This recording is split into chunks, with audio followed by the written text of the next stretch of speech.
depois de uma temporada de sucesso no Rio de Janeiro, que rendeu inclusive uma indicação ao Prêmio Shell de Teatro, o espetáculo Palácio do Fim estreou na última sexta-feira em São Paulo.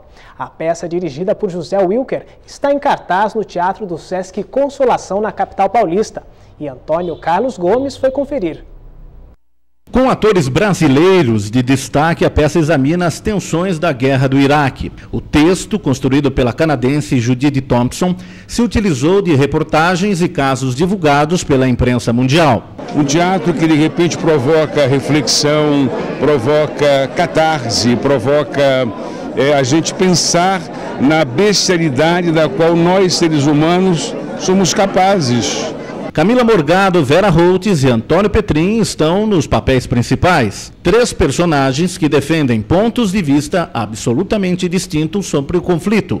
Camila faz a polêmica soldado americana, famosa por pousar torturando iraquianos na prisão. Eu me lembro que teve uma vez que eu fiquei muito mal decorando o texto, porque a gente mexe com questões que são muito difíceis, é um tema muito árido, então a gente passa mal. Quando eu vi que me chamaram para fazer esse personagem, eu pensei, eu não posso não fazer. Eu tenho que fazer, porque esse texto é maravilhoso, então eu não podia perder essa oportunidade. O segundo ato é do cientista britânico David Kelly, papel de Antônio Petrin, ex-inspetor de armas da ONU.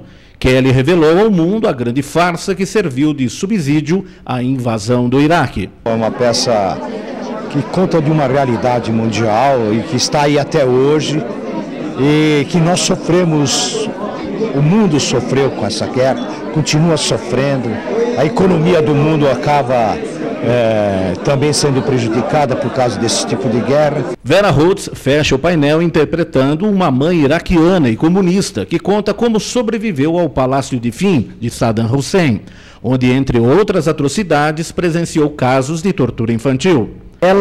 O que ela fala é do distúrbio, que é você não ter uma infância, né? Com o direito ao universo do imaginário que a criança tem.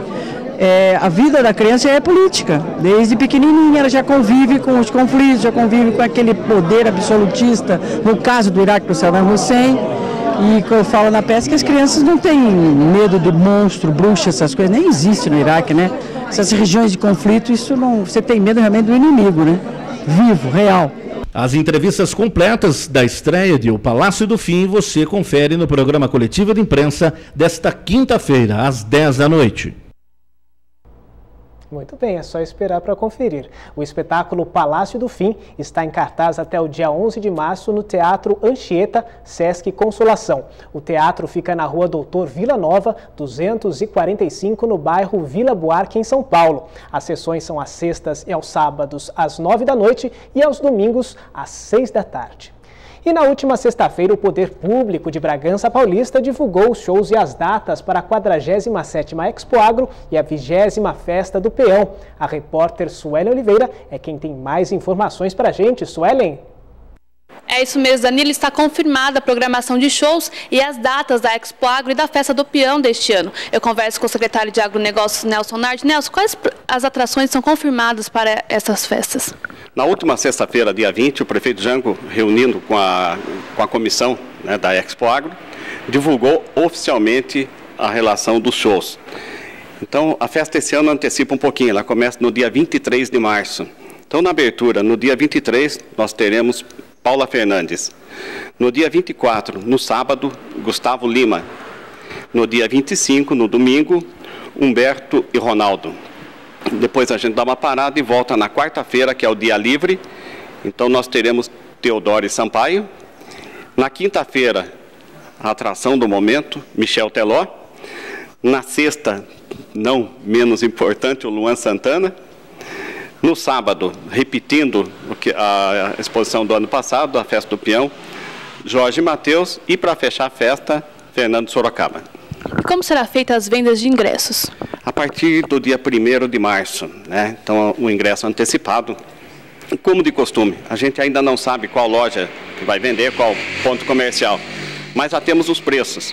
Os preços vão ser vendidos antecipado a R$20 o ingresso e R$40 na portaria. Então, antecipado e para estudante, R$20. Isso a partir do dia 1º de março, então a gente já vai estar divulgando onde é que você pode encontrar os ingressos. Obrigada pelas informações. Danila, é com você no estúdio. Tá certo, obrigado, Sueli. Obrigado ao Nelson Nardi pela participação aqui com a gente no Última Hora Jornal. Agora vamos falar de futebol. A estreia do Bragantino no Paulistão 2012 não foi como o torcedor do Massa Bruta esperava. A equipe foi derrotada pelo Palmeiras por 2-1 neste domingo no Nabizão, em Bragança Paulista, com mais de 8.000 torcedores. Um jogo festivo que contou com a presença de craques do futebol brasileiro nas tribunas. É o que nos mostra a reportagem de Fábio Silvério. A chuva não atrapalhou a estreia do Braga, mas logo aos 6 minutos, o Palmeiras abriu o placar, para a alegria da torcida visitante. O Massa Bruta foi para cima do Palmeiras, pressionou e quase chegou ao empate. Mas o primeiro tempo terminou com a vitória do time alviverde. No intervalo, a equipe de esportes da TV Altiora recebeu a visita de Ademir da Guia. Contamos aqui na cabine da TV Altiora com o ex-jogador do Palmeiras, que marcou época no futebol brasileiro e mundial, Ademir da Guia. Fala um pouco desse jogo, Ademir. Na realidade a gente teve esse convite de um amigos palmeirenses que moram aqui em Bragança. E para mim realmente é uma satisfação poder estar hoje aqui assistindo esse espetáculo. É claro que as equipes estão ainda no início de campeonato, existem muitas falhas, né, a ser corrigida. Ademir também falou do que espera da participação do Palmeiras e do Bragantino na temporada de 2012. Que a equipe possa estar lá na frente, né? Porque eu acho que é importante. Hoje o Campeonato Paulista não tem tanta importância, mas eu acho que é importante se nós conseguirmos mais uma vitória, mais um campeonato. As equipes têm que se preocupar muito em não cair, né? Eu acho que isso aí é importantíssimo, se manter na elite do futebol paulista. No segundo tempo, o técnico Marcelo Veiga manteve a formação do Braga e não demorou muito tempo para o Leão chegar ao empate. Aos 14 minutos, Léo Jaime pela esquerda foi derrubado dentro da área pelo lateral direito Cicinho e o árbitro Leandro Bizil Marinho deu pênalti para o Massa Bruta. O meio Wellington é quem fez a cobrança. Autorizado! 15 minutos e 30, o Wellington, perna esquerda, bateu! Gol!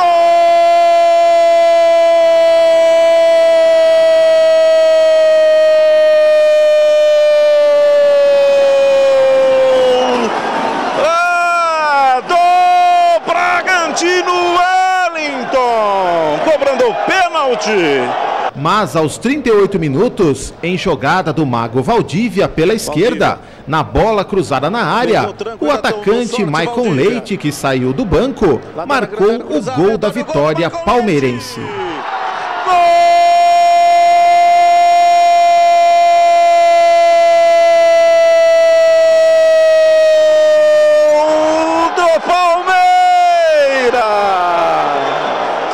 Após o jogo, na coletiva, o técnico Marcelo Veiga falou da derrota do Massa Bruta.